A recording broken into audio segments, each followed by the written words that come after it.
শোষণের মানসিকতা দিয়ে বন্ধুত্ব করতে চায়, সেই দেশের সাথে বাংলাদেশের কোনোদিন বন্ধুত্ব সম্ভব না।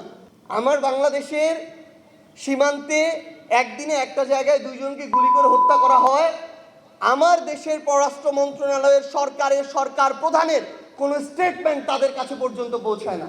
আমরা দেখছি ভারত কিংবা পশ্চিমবঙ্গ, সেখানে তারা তাদের বিজেপির রাজনীতি করছে, উগ্র সাম্প্রদায়িকতার রাজনীতি করুক। আমরা দেখছি এই রাজনীতিতে তারা যে পরিমাণে মুসলিম বিদ্বেষ নিয়ে এসেছে, যে পরিমাণে জ্বালাও পোড়াও করছে, খুন করছে, মানুষকে নির্যাতন করাটাকে বৈধ মনে করছে, এটাকেও তারা যখন বৈধতা দিচ্ছে, আমরা একজন নাগরিক হিসেবে, প্রতিবেশী রাষ্ট্র হিসেবে এই ধরনের মানবতা বিরোধী যে অপরাধগুলো, এগুলোতেও আমাদের মতামত দেওয়ার মতো সাহসিকতা আমরা দেখাতে পারছি না। সেটা তো পারছিই না, সেটা তাদের অভ্যন্তরীণ বিষয় বলে পাশ কাটিয়ে যাচ্ছি। উপরন্তু আমাদের দেশকে নিয়ে, আমাদের দেশের সার্বভৌমত্বকে নিয়ে, স্বাধীনতাকে নিয়ে, সীমান্তকে নিয়ে যা ইচ্ছা তা বলে বেড়ানোর পরও যখন আমাদের স্বরাষ্ট্রমন্ত্রী বলে যে একটা রাজ্যের প্রধান বলেছে, সরকার তো বলেনি, তখন আমাদের জন্য এটা লজ্জার বিষয়। কারণ একটা রাজ্য প্রধান, একটা রাজ্য সরকারের বাইরে, রাষ্ট্রের বাইরে আলাদা কিছু না। কিন্তু আমরা ভারতকে উদ্দেশ্য করে স্পষ্ট করে কিছু কথা বলতে চাই।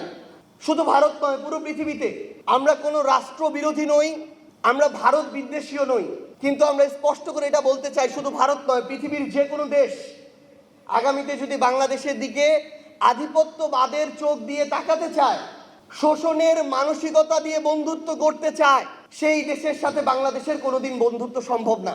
তারা যদি মনে করে যে বন্ধুত্ব করবে সরকারের সাথে, ক্ষমতার সাথে, আমরা স্পষ্ট করে একটা কথা বলতে চাই, জনগণ স্থায়ী, জনগণই রাষ্ট্র।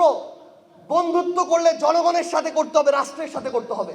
আগামীর বাংলাদেশে পৃথিবীর যে কোনো দেশ যদি চিন্তা করে কোনো সরকারকে ক্ষমতায় টিকিয়ে রেখে জনগণকে উপেক্ষা করে বাংলাদেশকে তাবেদারি রাষ্ট্র বানাবে, আমরা স্পষ্ট করে একটা কথা বলতে চাই, ওই সরকার আগামীর বাংলাদেশে কোনো দিন হতে পারবে না, ক্ষমতায় আসতে পারবে না, টিকতে পারবে না, যেই সরকার জনগণের আকাঙ্ক্ষাকে উপেক্ষা করবে।